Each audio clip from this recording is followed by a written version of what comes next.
Welcome back to another episode of the Eat Real and Move podcast. I'm your host, Coach Mo, back with a follow-up special presentation of my good buddy Bart and what we call Project Bart. This is part two. Welcome back, Bart. Oh, thanks for having me, Mo. How you doing, buddy? Feeling good? Yeah, feel real good. Good. It's been a little bit since we talked last. I think our first interview was mid-January, and at that time you'd lost a pretty good bit of weight. And so it's been a couple months. How are you doing? Tell me about yourself.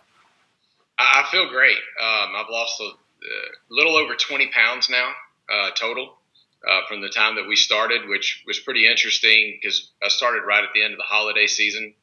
So a couple of months into this, I lost over 20 pounds. My flexibility is a lot better. Back problems that I was having, they literally are just kind of going away. My back's not bothering me like it once was. I literally was going to the chiropractor at least once per week. I haven't been to the chiropractor in a couple of months. Right. And so I feel a lot better, a lot more energetic, and then a lot lighter on my feet, which is really great because I feel like when I run now, I kind of spring instead of labor, kind of bounce off the ground. So I feel good. Well, that's awesome. And, that's a good thing. Most people will not go exercise when they have low back problems versus go exercise in order to heal and correct the back problem. So, we kind of did what most people would consider the opposite, and that actually corrected any issues that you had. So that's really cool to hear. Now, you say we've lost probably a total of 20 pounds right about at this point. Now, I wanted to talk to you about where you are right now, and since the weight has kind of tapered off and you're not losing as much as you were initially, how are you feeling with that? Where's your mindset with all that? Well, a couple of things. Number one, I had the advantage of realizing that chances are you're not going to continue to lose 3 to 4 pounds every single week. So I was expecting it to at some point slow down. You and I discussed before that if I were 100 pounds overweight, then I would probably lose 5 pounds a week and potentially drop 20 to 25 pounds a month pretty consistently over an extended period of time. I was definitely overweight, but maybe 30 pounds overweight. So I dropped the first, 2/3 of that really fast. That means the last third's probably going to be a little bit harder to take off. The other thing is I also realized that I'm starting to add muscle. And I know that muscle is more dense than fat. So as the inches come down and becomes more compact, I may be losing weight, but the net gain is probably a little bit lower since I'm actually putting weight back on through the addition of muscle. So I was expecting that. Right. Good. That's very good. And that's what I wanted to get across to everyone that's listening, because oftentimes when people start a new exercise and nutrition program, if they go on any sort of special diet, you will notice a quick loss and sometimes a rapid weight loss of quite a bit of weight. In your case, it was 20 pounds.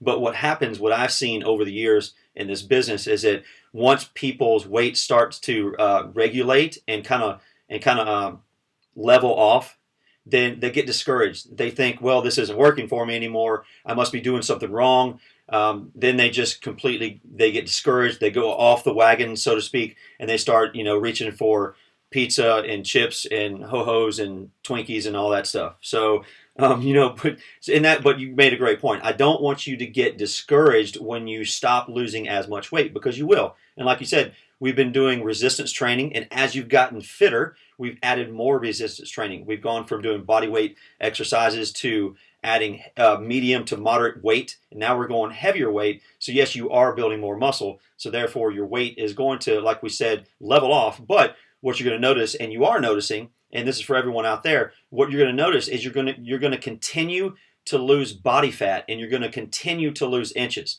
So when you go on any sort of program like this, make sure, yes, you can go by weight.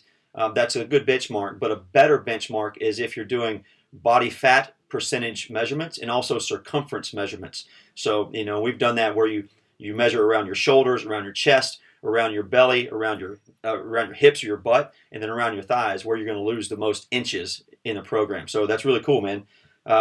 Now, something else happened to us along the way here, and this is also something that happens to a lot of people once they get going in a workout regimen. And it happens to more guys than it does girls, because we tend to have a tad bit more testosterone and think we have something to prove when we start working out. but you almost injured yourself in a workout not too long ago, and we had to reel you back in. And again, this is one of those situations where people get in shape and they're feeling good, and then they have a little minor setback, and they think, "Oh no, I've got to shut down," and then they start reaching for the junk food again, and they fall off the wagon. So tell everybody what happened to you. Well, I was doing crossover lunges, and apparently I was doing them incorrectly. And I started feeling a pretty significant strain on my hip flexor on my right hip. And every time I went down, it would tighten up a little bit more, and I'd feel a little bit sharper pain. And so, I didn't want to be the guy that said, I can't take the pain, I've got to quit and kind of wimp out on the deal. But I also didn't want to injure myself. I'm not a complete idiot. But I thought that, okay, I'll just go ahead and finish this, and I'll be fine at the end of it. I didn't end up doing the last set because it was just, it really started to not just be uncomfortable, it started to actually be painful. Right. And I didn't want to go from potentially just kind of sort of straining the muscle to actually injuring myself, because I know that, it's better to miss one set of exercises than to miss the next 3 weeks of training because I'm injured. Right. So I went ahead and stopped, and I contacted you, Mo, and showed you what I was doing. You corrected my form, number one, and then told me to take it easy over the next few days. And then it allowed me to still continue to do cardio. I was able to get on the bike. I just didn't run. I didn't lift with my legs, and I allowed my body to heal. And literally the next week I was back at it again. Right. So I didn't actually have a huge setback. Good. Very. Yeah, that's very. You did the right thing, because a lot of people, they continue to work through things because, like you said, they don't want to be a quitter, or they got to prove that they can finish the workout. And you work through pain, and you end up injuring yourself worse than you initially were. A lot of times it was just maybe a little strain or a slight pull, or maybe just something got really tight and spasmed. But we overworked that area, and we let our egos get in the way of what we're capable of doing, and we end up hurting ourselves. And then what I talked to you about when you called me is, you got kind of down on yourself a little bit, and you were like, "Oh man, I'm hurt." And I said, "Okay, let's not focus on what you can't do. Let's focus on what you can do right now." So you can't lift legs for, you can't do any heavy stuff for maybe a week or so, but we can still do cardio movements that don't hurt. We can still do upper body. So that's just another lesson to everyone out there, that if something does happen to you along your journey, don't focus on, "Oh no, I can't do everything right now." Focus on what the things that you can do. So you create a list, and that's what we did, and it worked out just fine. I mean, you were back on track the next week, I believe. So that was great. And I left you alone for a couple weeks. I kind of let you do your thing, and just to kind of, kicked you out of the nest, so to speak, and let you spread your little wings and fly. How did you feel about your nutrition, and how did you approach food and your workouts during that time that you didn't have constant contact with me? Well, I continued to do the workouts, and I continued to implement the things that I'd learned regarding nutrition. But I will say that without being able to converse with you, communicate with you on a more regular basis, it became a little bit boring with nutrition, because I only knew certain recipes and certain meals. So I made your chili right. that you taught me to make, and I probably ate chili twice a day for 7 or 8 straight days. Right. And that's literally the only thing that I consumed, because it's about the only thing I knew how to make. So then I kind of took some of the principles that I was learning in regard to nutrition, and I branched out a little bit. I actually learned how to put together my own vegetable medley, learn how to cook it, learn how to cook a couple of other things so that I had some sort of variety. But the nutrition to me, and I think, you'll certainly agree with this, nutrition makes up about 80% of the progress that we're going to have. Absolutely. Yeah, it's what you put in your body, not what you make your body do. And I believe that learning a little bit more, being able to expand some of my choices, my nutrition choices, my diet choices would actually be a huge benefit. And it's one of the things I'd like for us to continue to talk about over the next couple of series, is adding additional meals, learning new recipes so that I can have some variety. But for the most part, I stuck with it. I mean, I think I only ate 1 gallon of nutty chocolate Bluebell ice cream, but other than that, I was good. Were you watching the Bachelor season premiere or something? Yeah, that's right. Perfect. And I'm glad you brought that point up about variety, and that's something that, as a nutritionist, I get from people a lot. They want a lot. It's funny because when we meet with people, the first thing they say often is, "Well, I know what I eat. I eat the same thing all the time, so I'm pretty easy." Within the first week and a half, they want more variety in their meals. So like, wait a minute, you just told me for the last 6 years you ate the same thing every day. Now all of a sudden you needed something different. But the way you think about nutrition also is that if you think about it, when you go to a restaurant, you're going to get either chicken, beef, or fish as your protein. There's nothing really fancy about it except for the way they season it. So one of the things that I've taught you, one of the things I try to teach other people is that, it's not the variety that comes with cooking food really is just involved with the different types of spices and seasonings that you use. So, you can take chicken and you can make it taste 100 different ways.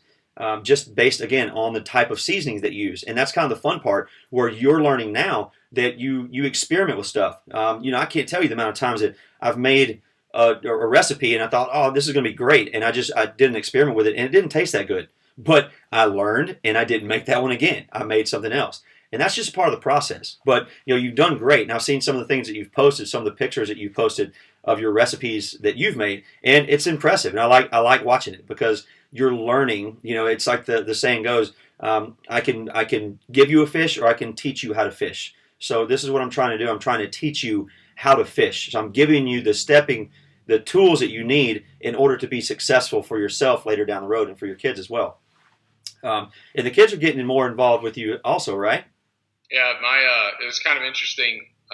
My children were actually helping me the last time I made the chili a couple of weeks ago. They were here, and I was teaching my son, who's 10 years old, literally how to chop up carrots, celery, how to measure a cup of that, explaining to him the nutritional benefit of eating those types of vegetables. And he was actually enjoying it. And then my daughter was helping me. She helped me with preparing the ground beef with the onions and garlic and getting it ready. And so they're enjoying learning that, and they want to eat healthy. They see dads doing it, and so now they want to do it as well, which is great because we go to restaurants now. Used to, when we went to a restaurant, everybody ordered a Coke and a Sprite, and I've got 5 kids, so that's 6 people, me plus 5 kids, that are ordering drinks, and that on average is about $3 a drink. So with us all getting water with lemon now, right? They don't have lemon, but I've saved anywhere between $15 to $18 every time we go out to eat. Yeah. Well, when you eat out with your kids 2 or 3 times in a week, I mean, that's $50 per week that I'm starting to save just not drinking sodas. Yeah, absolutely. And they actually are starting to enjoy that to where they don't have to have sodas anymore. So it starts to it's something that's not necessarily just taught, but it's caught. Right. And I'm watching them catch it. Excellent. I love that, man. That's perfect. And it's true. If you eat healthy, it's actually less expensive than eating bad. So yes. One of the cool things about what we're doing in this whole process with you is just, we thought it would be good for everybody because you have some questions for me. I wanted to catch up with you with this and just see what you have for me in the way of questions, because these are things that most people want to know that when they're on a program like this, and we just thought we'd like to share that with everybody. So fire them off at me there, buddy. All right. Well, I got a couple of them here, and I thought maybe we could answer 3 or 4 questions today, and then we'll wait come back until the next video and answer 3 or 4 more then. But one of the things is in regard to diet, because we've been discussing it right here. A lot of people, and I've heard this for a long time, suggest that I'm to eat 5 or 6 small meals per day. Right. And I get confused about that. Do I eat 3 meals a day? Do I eat 5 meals a day? Do I eat 6 meals a day? I mean, I just don't really know. So can you clarify for me, especially now that you have me training, because you have me training really hard. I mean, I've got 6 days a week. I am doing something for about an hour a day. Right. So I'm exerting a lot of energy, pushing out a lot of effort, and hopefully I'm burning a lot of calories. Right. So how many times should I be eating a day since I'm a training athlete? Yeah. So you should be eating 3 meals a day and 1 snack in the afternoon. Myself, even when I'm training for Ironman and I've got a really heavy volume week or heavy load week, I eat 3 meals a day plus a snack in the afternoon, and that is it. The thing to remember about nutrition on a daily basis is that nutrition on a daily basis is cumulative. And what I mean by that is you've got 24 hours, or really 12 to 24 hours to take in the amount of carbohydrates, fats, and proteins that you need for that day in order to sustain you, rebuild you, and give you the nutrients that you need. The thing with the 6 small meals a day, that's something that started. Heck, I think it started in the 90s, if not maybe in the 80s, with the bodybuilding culture of eating 6 small meals a day, keeping your metabolism revved up and charged. That's just not how we as humans are meant to eat. Does that increase your metabolism? Sure, it can for a short period of time. But what that also does is it also actually decreases your testosterone levels. So you can have quite a bit of hormonal disruption in the way of testosterone by eating those 6 small meals a day all the time, because you're not giving your body a chance to digest food and digest and rest and use its fat stores the way it's supposed to. And think about it. Our parents, our grandparents, our great-grandparents, and before, they didn't eat 6 small meals a day. For some reason, we've been able to survive as humans for centuries on 3 meals a day, if not 2 meals a day. And we've been just fine. So you don't need that many. You don't have to get the 6 small meals in a day. Our bodies like it better, and we are designed as humans to metabolize food a bit differently. So it's better for you to do breakfast, lunch, an afternoon snack, and then dinner. And that's it. You cut it from there. You just have to make sure that those foods and those meals are nutrient dense. And that's that's the part about having a well-rounded nutrition plan when that comes into play. Can I ask you a question? You said a snack. What do you mean by that? Like a Snickers bar? Yeah. Well, preferably, I like to mix a Snickers and a Twix. And if you can dip that in some Jif, that's the best idea. No. So when I say snack, I mean something like real food. And that's a great question, because a lot of people, when I say snack, they think of a bar. They think, okay, I need a protein bar, or I need a Cliff bar. Cliff bars are made for the dude Cliff when he's climbing a mountain upside of a cliff. They're not made for you when you're sitting at your computer and you don't need that fuel. And that's where people make a big mistake. So when I say snack, I mean something along the way of, like, typically what I'll give for you or my clients, I'll give them a cup of plain full-fat Greek yogurt with a half cup of berries in it mixed in, and some chia powder mixed in for a little bit of fiber to help keep them full. So that's a great snack. Or I'll use some sort of nuts like walnuts, almonds, cashews. I'll use pistachios, pumpkin seeds, anything like that, like a serving of that type of nut with half a piece of fruit, and that's a great snack. Can I interrupt you real quick about the nuts? Any nuts that I should focus on, and any that I should avoid? Really, the only one I would say avoid is peanuts, just because the aflatoxins that are in it. It's more inflammatory to your gut. So even if you don't have an allergy to peanuts, I would still avoid those. And I have most people avoid those anyway. You're going to get more nutrients from the other nuts anyway. One of the ones I like, especially for guys, is Brazil nuts, because one serving of Brazil nuts will actually pretty significantly increase your testosterone levels. So for guys, I like to go with Brazil nuts and a piece of fruit, and that's a great snack.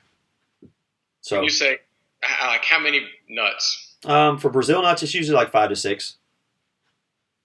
Okay, so don't overeat on them. Yeah, don't go. And that's the thing. Like, don't go to Costco and buy the bulk, bag of nuts and keep them in your office or keep them around you, because just like anything else, you can get too much of a good thing. So if you have a big bowl of Brazil nuts or a big bowl of really anything that's available, your tendency is going to be just to continuously, mindlessly grab those things and eat them. And by the end of the day, you might have eaten, 2 to 3 times more than you should have.